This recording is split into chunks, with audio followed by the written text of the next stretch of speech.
E aí, amigos, tudo bem com vocês? Hoje nós vamos entrar num grupo de moléculas extremamente importante para a vida, só que talvez com a maior complexidade de todas. Nós vamos estudar os ácidos nucleicos, DNA e RNA. Amigos, nós temos um desafio enorme nessa matéria. Nós vamos precisar de umas 4 ou 5 aulas para a gente começar a entender como é que o DNA consegue determinar as nossas características genéticas. A cor do seu olho, a sua altura, o seu tipo sanguíneo. Como é que o DNA é capaz de comandar estas características? De que maneira é possível estas características dos seus pais terem passado para você? Então eu costumo falar que entender essa complexidade é a mesma coisa que tentar montar um quebra-cabeça com 5.000 peças diferentes. E tem um agravante: não vem estampado na caixa do quebra-cabeça a imagem que vai ser montada. Vem 5.000 peças embaralhadas dentro da caixa. Se esse é o nosso desafio, você há de concordar comigo que não tem como a gente montar esse quebra-cabeça sem a gente antes conhecer as principais peças do quebra-cabeça. É isso que nós vamos fazer nesses 3 primeiros vídeos, nesses 3 primeiros módulos sobre ácidos nucleicos. É conhecer as peças do quebra-cabeça sem saber para que serve. Tudo bem? Então, cuidado. Agora, o que nós vamos fazer, cascata express, sudorese total, pizza total, vamos suar para conhecer as peças. Não dá ainda para você entender como é que o DNA te deu esses lindos olhos azuis que você não tem. Como é que o DNA determinou tua orelha napa, filé, hamburgão? Teu nariz cavuco, cabe 3 dedos e sobra. Teu bingolim atrofiado. É hora, amiguinho, de você conhecer. Mas não dá nessas 3 primeiras aulas. Isso será respondido na última aula, na 4ª aula sobre esse assunto. Na última aula, a gente vai pegar as peças do quebra-cabeça que você vai conhecer agora e vai montar. Aí sim, vai fazer sentido tudo isso que você vai aprender isoladamente. Então, amigo, bem-vindo ao inferno. Só que você tem que ter paciência agora. Aprenda para que serve a peça isolada. Não se pergunte por que ainda. Todas essas perguntas serão respondidas na última aula. Na última, você vai compreender como é que o DNA determina as nossas características hereditárias, genéticas. Tudo bem? Então vem ao mundo do DNA, do RNA. Vamos lá. Aqui, amiguinhos, eu trouxe para vocês, olha só. Está girando aqui a molécula de DNA. Vamos começar a nossa batalha. Existem 2 tipos de ácidos nucleicos, o DNA, também chamado de ADN no português, e o RNA, chamado de ARN no português. DNA ou ADN é a abreviação de ácido desoxirribonucleico. RNA ou ARN é a abreviação de ácido ribonucleico. Tudo bem? Ao longo da aula nós vamos entender por que esse nome que está aqui. Companheiros, quando nós estudamos lá atrás as outras moléculas, carboidratos, proteínas, nós verificamos que moléculas grandes, macromoléculas, eram formadas por pecinhas menores, tijolinhos menores, monômeros. Lembra, quando nós estudamos o amido, qual era a peça fundamental básica para se formar o amido? Não era a glicose? Se eu juntasse glicose com glicose com glicose com 1.500 moléculas de glicose, eu estava formando o amido. Para você montar a proteína, qual era a pecinha básica? O aminoácido. Junta aminoácido com aminoácido com aminoácido com centenas de aminoácidos que você estará montando uma proteína. DNA e RNA também têm tijolinhos básicos na composição. Vamos ver quem é esse tijolinho. É uma molécula chamada de nucleotídeo. É a pecinha fundamental que forma tanto o DNA quanto o RNA. Essa peça chamada nucleotídeo, ela tem 3 partes, conhecendo. A primeira parte do nucleotídeo é uma pentose, é um carboidrato, precisamente um monossacarídeo, que tem N valendo 5. Lembra que nós estudamos lá os carboidratos monossacarídeos? Então o nucleotídeo tem a pentose, o monossacarídeo que tem 5 carbonos. A segunda peça do nucleotídeo é um grupo fosfato, que está grudado à pentose. E a terceira e última peça é a chamada base nitrogenada. Fosfato, carboidrato pentose e base nitrogenada são as 3 partes que compõem o tijolinho básico chamado de nucleotídeo. A peça fundamental é a base nitrogenada. E a base nitrogenada tem 5 tipos diferentes. Conheça quais são. A adenina, sempre representada pela letra A guanina, sempre representada pela letra G, citosina, C, a timina, letra T, e o futuro nome da sua esposa, uracila, sempre representada pela letra U. Então, podemos ter 5 tipos diferentes de bases nitrogenadas. Os químicos dividem essas bases em 2 grandes grupos. A adenina e a guanina ficaram juntas no grupo das bases chamadas púricas. Citosina, timina e uracila ficaram juntas no grupo das bases chamadas pirimídicas. Eu vou te falar por quê, mas você não tem que levar isso para o seu vestibular, só para você não engolir a seco. Se você pega aqui, olha só, tá aqui os nucleotídeos, fosfato, pentose, base, fosfato, pentose, base, fosfato, pentose, base. Repara que a adenina e a guanina, a estrutura química que elas têm, elas são formadas por 2 cadeias fechadas. Repara, adenina e guanina têm 2 cadeias fechadas. Elas são mais semelhantes entre si. Timina, citosina e uracila, que não está aqui, é formada por uma única cadeia fechada. Olha só, aqui em cima eu tenho 2, aqui embaixo eu tenho 1. Quer dizer que essas 2 são mais semelhantes quimicamente entre si e as outras 3 são mais semelhantes quimicamente em si, tá? O que faz com que sejam colocadas em grupos diferentes. Aí você pode me tentar entubar assim, mas você acha que no final do ano, com tanta merda na cabeça, tanta coisa para levar, você acha que eu vou guardar quem é base púrica, quem é base pirimídica? Normalmente não.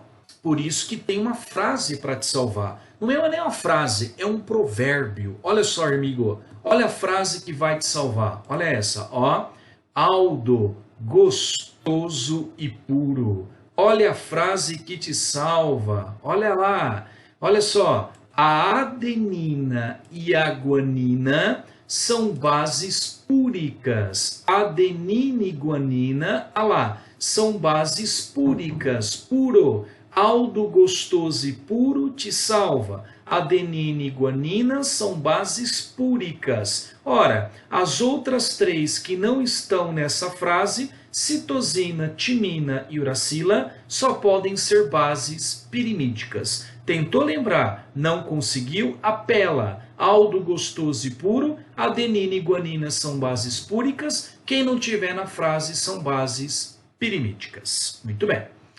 Agora, irmãos, nós vamos criar uma tabelinha, um quadrinho, aonde nós vamos diferenciar DNA de RNA. Esse quadrinho, amigos, ele consegue matar a maior parte das questões de vestibular de DNA e RNA, morre com esse quadrinho aqui. São peças do nosso quebra-cabeça. Vem. O primeiro item que nós usaremos para separar é o número de cadeias, é o número de fitas. O DNA é a famosa dupla hélice. tem duas cadeias, tem duas fitas na forma helicoidal. O RNA apresenta cadeia simples, cadeia única, uma única fita, né, formada por vários nucleotídeos. Olha essa imagem tridimensional do DNA e do RNA. Esse modelo do DNA de dupla hélice foi proposto pelo cientista Watson e Crick, receberam o prêmio Nobel por ter desvendado a estrutura de dupla hélice do RNA. Do DNA, desculpa. O RNA tem uma única fita simples, tudo bem? Amiguinho, isto aí vale para toda e qualquer célula. Toda e qualquer célula, o DNA tem duas fitas, o RNA tem uma única fita. Agora, cuidado com o que eu vou falar. Vírus não é célula. Vírus não é célula, celular, você estudou. Vírus é uma suruba, cara. Você encontra vírus que tem DNA com duas fitas ou DNA com uma fita. Você encontra vírus com DNA, com RNA de duas fitas e RNA de uma fita. Então, cuidado. Às vezes, excesso de informação te é prejudicial. Célula, sempre DNA com duas, RNA com uma. Vírus, de qualquer jeito que você possa imaginar. Vírus DNA com duas, DNA com uma. RNA com duas ou RNA com uma. Tudo bem? Cuidado com isso, hein? Estamos falando de célula aqui no caso. DNA tem duas fitas, RNA uma única fita. Beleza. Outro item que nós usamos, ó, é as chamadas bases nitrogenadas. Quais são as bases que eu encontro no DNA? Quais são as bases que eu encontro no RNA? Adenina, guanina, citosina e timina nós temos no DNA. RNA, adenina, guanina, citosina e uracila, nós temos no RNA. Veja que a base timina, ela é exclusiva do DNA. Veja que a base uracila é exclusiva do RNA. Encontrou timina, está marcando o DNA. Encontrou uracila, está marcando RNA. Muito importante isto. Outra situação, agora sim, é o pareamento. Como é que as bases vão se parear? Irmãos, o DNA, ele tem duas fitas, ó, uma fita aqui, outra fita aqui. E repare que as duas fitas, elas são unidas pela ligação entre as bases nitrogenadas. Repara, sempre a adenina pareia com a timina da outra fita. Sempre a guanina pareia com a citosina da outra fita. Percebeu? A sempre está pareado com T e G sempre está pareado com C. Repare que isto nunca muda. Sempre A com T, T com A, C com G, G com C. Olha outro detalhe importante. Unindo as bases, sempre entre G e C, eu encontro 3 ligações de hidrogênio. 3. Sempre ligando o A com T, T com A, sempre tem 2 ligações de hidrogênio. Isso é importante guardar. A se liga com T com 2 ligações, G se liga com C por 3 ligações de hidrogênio. Uma comparação que foi feita é como se o DNA fosse uma escada de cordas, aquela escada que o trapezista usa para chegar no trapézio, aonde o corrimão da escada seria formado pela pentose e o fosfato. Pentose com fosfato formaria o corrimão da escada. E os degraus daquela escada seria a ligação entre as bases nitrogenadas. Aí, de repente, você pega essa escada de corda e contorce ela, gira ela. Na hora que você contorce aí, você está tendo um modelo proposto para o DNA. Amigo, se esse pareamento nunca muda no DNA, a gente pode dizer que a quantidade de A é igual à quantidade de T. Porque se aqui desse lado eu tenho 5 adeninas, quantas timinas eu tenho do outro lado? 5. A pareia com T. Da mesma forma que eu posso dizer que a porcentagem de guanina é igual à porcentagem de citosina. Porque se deste lado, nesse corrimão da escada, eu tenho, por exemplo, 10 guaninas, quantas citosinas vou ter que do outro lado? 10, porque G sempre pareia com C. Esse pareamento, amigo, ele nunca vai mudar, ok? Note esse GIF aí, ó.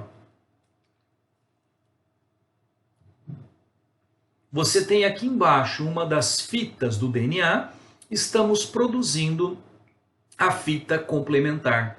Note que os nucleotídeos vão sendo colocados, ó, sempre A com T, C com G, T com A, G com C. Olha o que nós falamos, sempre A com T, 2 ligações de hidrogênio, sempre G com C, 3 ligações de hidrogênio. Um nucleotídeo junto com outro nucleotídeo com outro nucleotídeo vai formando, neste caso, a molécula de DNA. Timina, ó, timina exclusiva da molécula de DNA. Tudo bem? Esse é o paramento no caso do DNA. Portanto, podemos dizer que se nessa fita eu tenho 10% de adenina, na fita de cima eu tenho 10% de timina. Se nessa fita eu encontro 40% de guanina, na fita complementar tem que ter 40% de citosina. Caminhando, irmãos. E como é que ficaria o pareamento no RNA?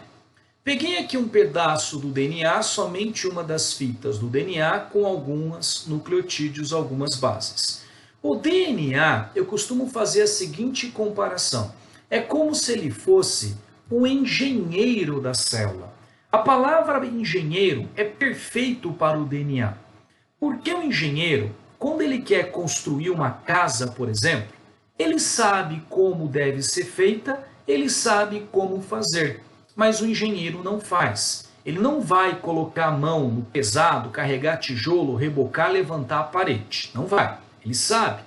Quando o engenheiro quer construir uma casa, quem que ele orienta para levantar essa casa? Os pedreiros da construção? E os pedreiros serão as moléculas de RNA. O RNA, ele vai receber a informação do DNA para construir essa casa e é ele que vai colocar a mão no pesado. É ele que vai levantar essa parede. Depois, na última aula, a gente vai entender como é que o engenheiro DNA passa para o RNA a mensagem de como construir uma casa. E nós vamos ver na última aula, no último módulo sobre esse assunto, como que o pedreiro RNA cata os tijolinhos e levanta, constrói essa casa, essa parede. Por enquanto, guarde o simbolismo. DNA, engenheiro da célula, sabe o que deve ser feito, sabe como fazer, mas não faz, não pega no pesado. Quando quer levantar uma parede ou construir uma casa, ele orienta o pedreiro da célula, que é a molécula de RNA. Vem comigo, irmão. Então, nós temos aqui um engenheiro DNA. É o próprio engenheiro DNA que vai servir de molde para fabricar o pedreiro, o RNA. Esse engenheiro DNA tem essa sequência de nucleotídeos. Como é que ficaria o RNA que é construído por esse DNA? Se aqui eu tenho timina, o que será colocado na mesma posição no RNA? A adenina, T pareia com A, não mudou. Se aqui eu tenho guanina, que nucleotídeo é colocado no RNA que pareia com guanina? Citosina, G pareia com C, não mudou. Se no DNA é citosina, quem fica no RNA? A guanina, C pareia com G, não mudou. Atenção agora. E quando no DNA é adenina, o que vai ser colocado no RNA? Será timina? Timina? Não, não, não, não, não, não. Timina é DNA. O que o RNA vai ter no lugar? A uracila. Repara que a única coisa que muda no pareamento é que quando no DNA eu tiver adenina, você não coloca timina no RNA, você troca timina por uracila. Cuidado, irmão, cuidado que vai ter várias questões deu adenina no DNA, você põe uracila no RNA. E se ele pedir o contrário, ele te dá o RNA e pede o DNA. Se ele colocou uracila no RNA, quem que vai ter no DNA é a adenina. Cuidado com isso. Esse processo em que o DNA serve de molde para fazer a molécula de RNA recebe o nome de transcrição. Transcrição é a síntese do RNA. Transcrição é o DNA servindo de molde para fabricar o RNA, como nós fizemos aqui. A enzima que catalisa, que comanda a transcrição, é a enzima chamada de transcriptase, ao nome. Transcriptase, que faz a transcrição, ou RNA polimerase. Então, se um exercício perguntar para você, faça a transcrição, é para você pegar a fita do DNA que ele te deu e construir o RNA. Tudo bem? Companheiros, mais um pouquinho. Outra diferença entre o DNA e o RNA está na pentose, no monossacarídeo, no carboidrato. A pentose não é precisamente a mesma. A pentose do DNA é chamada de desoxirribose. A pentose no RNA é chamado simplesmente ribose. Agora você entende uma coisa, né? Olha por que o nome. Ácido desoxirribonucleico. Molécula ácida que tem caráter ácido, nucleico que se encontra no núcleo da célula, cuja pentose é a desoxirribose. Molécula ácida que se encontra no núcleo, que tem como pentose a desoxirribose. Ácido desoxirribonucleico. Olha o RNA. Ácido ribonucleico. Molécula que tem caráter ácido, que se encontra no núcleo da célula, cuja pentose é a ribose. Ácido ribonucleico. Mas, Aldo, se os dois são pentoses, têm 5 carbonos, por que tem nome diferente? Olha isso aqui, irmão. A molécula de RNA, a pentose do RNA, a ribose, ela tem um oxigênio a mais que a pentose do DNA não tem. Repara, a pentose do DNA, falta um oxigênio aqui, ó. Falta um oxigênio. Por que você acha que o nome é desoxirribose? Gente, saiu, show, já era. Ox, perdeu um oxigênio. A desoxirribose é a ribose que perdeu um oxigênio. Como é que, escreva para mim, como é que ficaria um monossacarídeo com N igual a 5? Como é que ficaria? C5H10O5, N vale 5, olha a ribose. Ora, se isso é ribose, o que seria a desoxirribose? É a ribose desoxi, que perdeu um oxigênio. Olha o que seria a desoxirribose. C5H10O4. A única diferença que tem da pentose do RNA para o DNA é que a pentose do DNA desoxirribose tem um oxigênio a menos. Tudo bem, amigo? Então veja, nós podemos observar que quanto ao nucleotídeo, existe diferença no nucleotídeo do DNA para o RNA, existe diferença na base, que timina é exclusiva para o DNA e uracila para o RNA. E existe também diferença na pentose. A pentose do DNA é a desoxirribose e a pentose do RNA é a ribose. Não tem diferença quanto ao fosfato. O fosfato é o mesmo para os dois. E o último item que nós usamos para separar, amigos, é a localização. Aonde que eu encontro o DNA? Aonde que eu encontro o RNA? Companheiro, eu quero que você imagine agora uma célula eucariótica. Esqueça a bactéria. Não estou levando em conta a bactéria, porque, amigo, qualquer coisa que eu perguntar para você aonde está na bactéria, você vai dizer onde? No citoplasma, não é? Bactéria não tem núcleo. Então, não tem sentido essa separação. Então, esqueça a bactéria agora. Pensa numa célula eucariótica, uma célula animal, numa célula vegetal, numa alga, num protozoário, num fungo, tá bom? Esqueça a bactéria.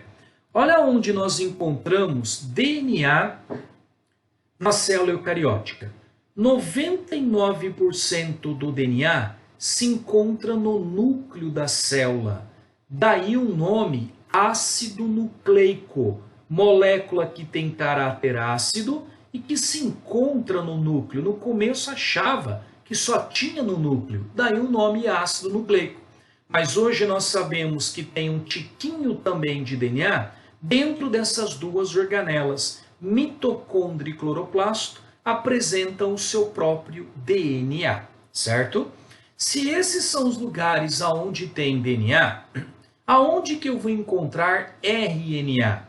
Você não acabou de ver que para fazer o RNA eu tenho que ter um molde de DNA? Ora, companheiro, todo local da célula aonde tem DNA servindo de molde para fazer RNA. Ou seja, todo lugar que tem DNA também tem RNA. No núcleo tem DNA servindo de molde para fazer RNA. Mitocôndria e cloroplasto tem DNA servindo de molde para fazer RNA. Agora olha isso, tem dois lugares da célula aonde eu encontro DNA, aliás, onde eu encontro RNA, mas não encontro o DNA que ele produziu. No ribossomo tem RNA, que nós já vamos estudar na próxima aula, chamado RNA ribossômico, mas não tem o DNA junto com ele. No hialoplasma, no citoplasma da célula, naquela gelatina que tem dentro da célula, nós encontramos também RNA, mas não DNA que o fabricou. O RNA que se encontra no hialoplasma foi fabricado lá no núcleo, saiu do núcleo e veio para o citoplasma, veio para o hialoplasma comandar aí a síntese de proteínas que nós vamos observar. Tudo bem? Então, amigos, muito importante que você domine isto que está aqui. Essas são as primeiras peças do quebra-cabeça. Você vai digerir isto aí, você vai fazer os exercícios que eu estou indicando, deixa essas primeiras peças se assentar, deixa você dominar isso aí, para que a gente possa continuar falando sobre o assunto. Beijo para vocês, faz os exercícios aí na sequência.